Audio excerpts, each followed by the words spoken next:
Hi, welcome to Heart to Heart. I am your co-host, Butch Hartman, with my lovely co-host, Julieann Hartman. Hi, Julieann. Hi, sweetie. Sweetie. See, that's a term of endearment we use when we're Yes. at home or on the internet. You never know.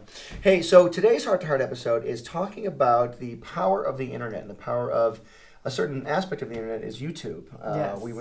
There's been a lot of neat videos on lately. You know, this is January, February 2011, and there's been a lot of very interesting videos on YouTube lately. And we wanted to kind of touch on a few of those and talk about why some of them are beneficial to people and why some of them might not be so beneficial to people. And not just these particular videos, but videos in general. Like when you put something on the internet, it's written in ink. It's not in pencil, it's in ink. It's like there forever. Mm-hmm. It might get buried and buried and buried, but somewhere, somehow, someone's going to find it. The world is not the way it used to be when you and I were growing up. Right. There was no internet. I mean, if you said something dumb or did something dumb, it would just be forgotten about, and you would never hear about it again, unless there was a photo or something, or if it was it down, or in a newspaper maybe. But on the internet now, anything you say or do, and the second it happens, think about it. Something happens, in the world. For example, what we're talking about right now will be seen, hopefully, hundreds of years from now by people in the future. We have no idea. I'll be very happy though, because I'll look a lot younger when I watch this 20 years from now. Me too. But anyway, it's just we really want to kind of give you some advice, if we can impart anything to you, using some biblical principles about how to behave, not just in life, but how maybe the internet can change your life for the better or for the worse. As far as YouTube goes, I don't think that I would even know what YouTube was had we not had teenagers and you, because I don't really care about that stuff. Well, I'm not putting him in there with the teenagers. No, I understand what you mean. We have 2 teenage daughters who are on the internet quite a bit, and I use the internet a lot for my work too. Right. I draw cartoons. I'm an animator and things like that. So YouTube, and what's exciting about YouTube is one of the simplest ideas. I always say the simplest ones are the best. It's an awesome idea. I know. Let's have a place where people can just put their own home videos up for nothing. It became the biggest internet sensation in the world. Anyway, well, and look at us. This show is on YouTube, so we thank God for whoever that person is that created YouTube. Yeah. Well, they're very rich. They're in a pile of money. They're looking out from their pile of money, trying to see what's on their site. But anyway, a couple things we wanted to talk to you about. A couple videos that have been out recently that are kind of interesting. Yeah. I think one of the biggest lately is the Ted Williams story. Not Ted Williams, the baseball player from 55, 60 years ago, but Ted Williams, the voiceover actor. He's a voiceover guy, has a golden voice, but he became homeless. And we're going to roll the video now and take a look at it. You can see the clip we're talking about. The man was homeless on the side of the road, and they discovered he had a golden voice. So check this out. Hey, I'm going to make you work for your dollar. Say something with that great radio voice. When you're listening to nothing but the best of oldies, you're listening to Magic 98.9. Thank you so much. God bless you. Thank you. Isn't that awesome? I mean, think about it. What I love is the fact of how many people have we passed by on the freeway that might have some kind of a gift or talent like that? I mean, that is not something that you just that is practice. True. His voice was, because he can go from his speaking voice into this, announcer voice. No, he's got a fantastic voice. But look where he was. He was on the side of the road. There's a reason he was homeless. Something happened in his life to put him in that situation. But thanks to the power of YouTube, it really turned his life around. Right. Now that's the good part of the story. The bad part of the story is he got success and fame really, really quick. And he had some instances with the police and with his family that transpired after this all occurred in his life. So he got the real great accolades, and then some other things happened that weren't so great. I don't know where it stands right now. I haven't really followed it as much as I probably should have. But the good part of the story is the internet changed his life. Now, hopefully he'll use that opportunity and make it even better from this point on. So Ted, we wish you well out there and hope it's going great for you. And we could use an announcer on our show too. So. But now on the other side of that, though, there's a lot of YouTube videos that, I mean, it's not, I don't want to even bring YouTube into it because that's just the name of the network, basically, of the internet network. But people You're talking videos on the internet in general. But we're talking now about, all the ridiculous stuff and the stuff that we have to keep our kids from watching, Mm-hmm. I mean, we definitely have to block stuff out because it's not appropriate, and unfortunately our kids have friends, whose parents don't have certain limitations on it's a them. whole different world out there. Again, when we were younger, we didn't have the opportunity to post embarrassing things for all the world to see because our little world was just our house and our school. But could you imagine what you would have posted? Oh, The things I would have regretted posting years ago. You know, and there's they would another. have come back to you now. I know. Big There's time. another. Well, there's another interesting video that's been on lately. This guy got really famous. He had his sister was attacked by an intruder in their home, and this happened somewhere in Arkansas, I think.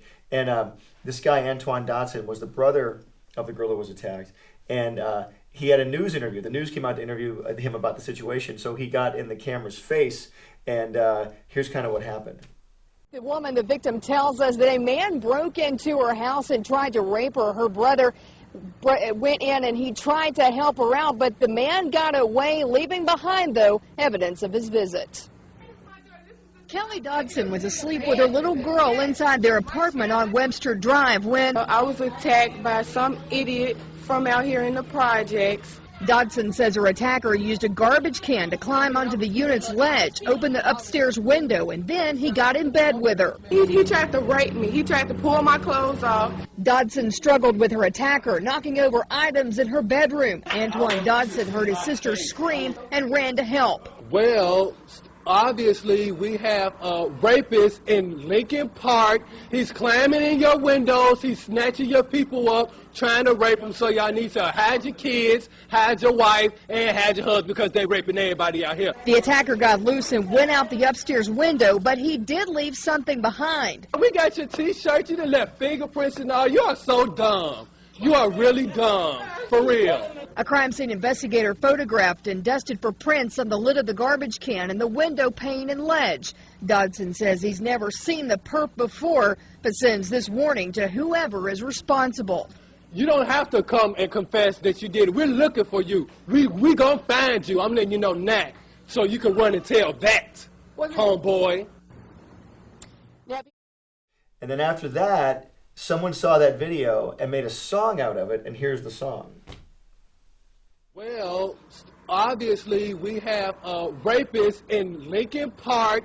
He's climbing in your windows. He's snatching your people up, trying to rape them. So y'all need to hide your kids, hide your wife, hide your kids, hide your wife, hide your kids, hide your wife, and hide your husband, because they're raping everybody out here. You don't have to come and confess. We're looking for you. We gon' find you. We gon' find you. So you can run and tell that, run and tell that, run and tell that. Homeboy, homeboy. We got your T-shirt and the left fingerprints and all. You are so dumb. You are really dumb, for real. The man got away, leaving behind evidence. I was attacked by some idiot in the projects. So dumb, so dumb, so dumb, so. He's climbing in your windows. He's snatching your people up, trying to rape them. So y'all need to hide your kids, hide your wife, hide your kids, hide your wife, hide your kids, hide your wife, and hide your husband, because they're raping everybody out here. You don't have to come and confess. We're looking for you. We gon' find you. We gon' find you. So you can run and tell that, run and tell that, run and tell that. Homeboy, homeboy.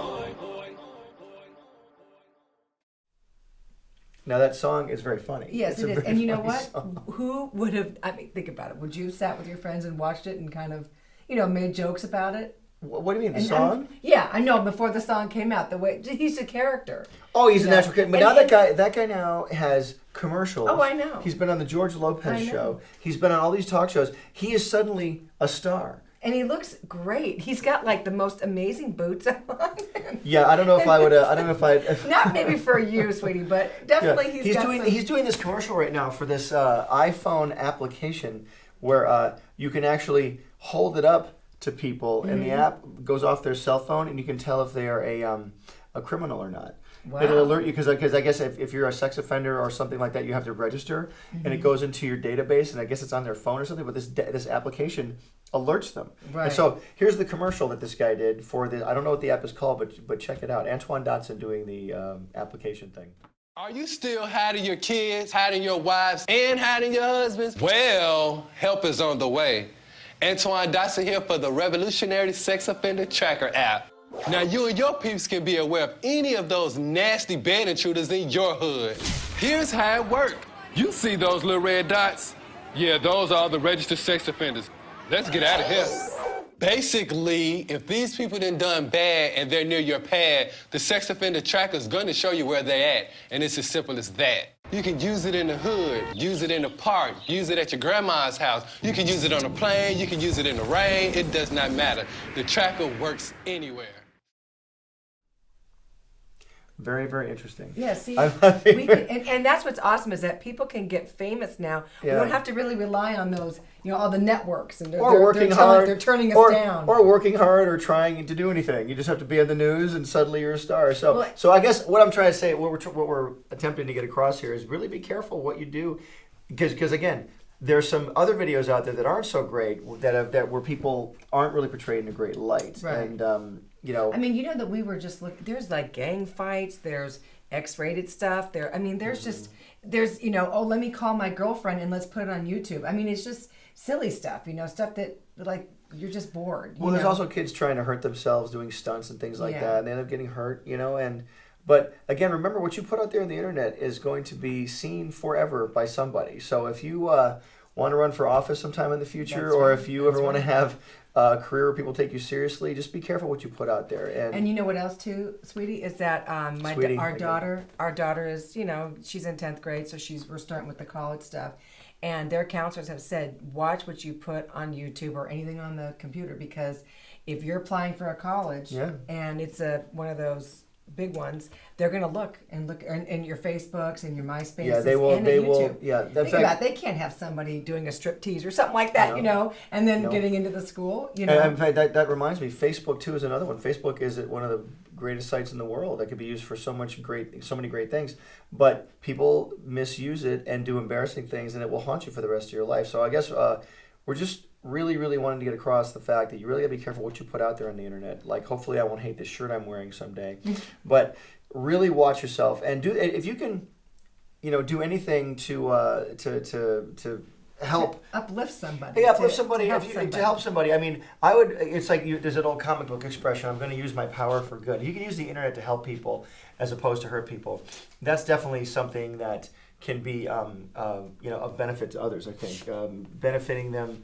Just like the things you say. I mean, we're trying to benefit people right now with this little internet show that we're doing. We're hoping it gets out there to millions of people, and people hear it, and someone gets inspired by it.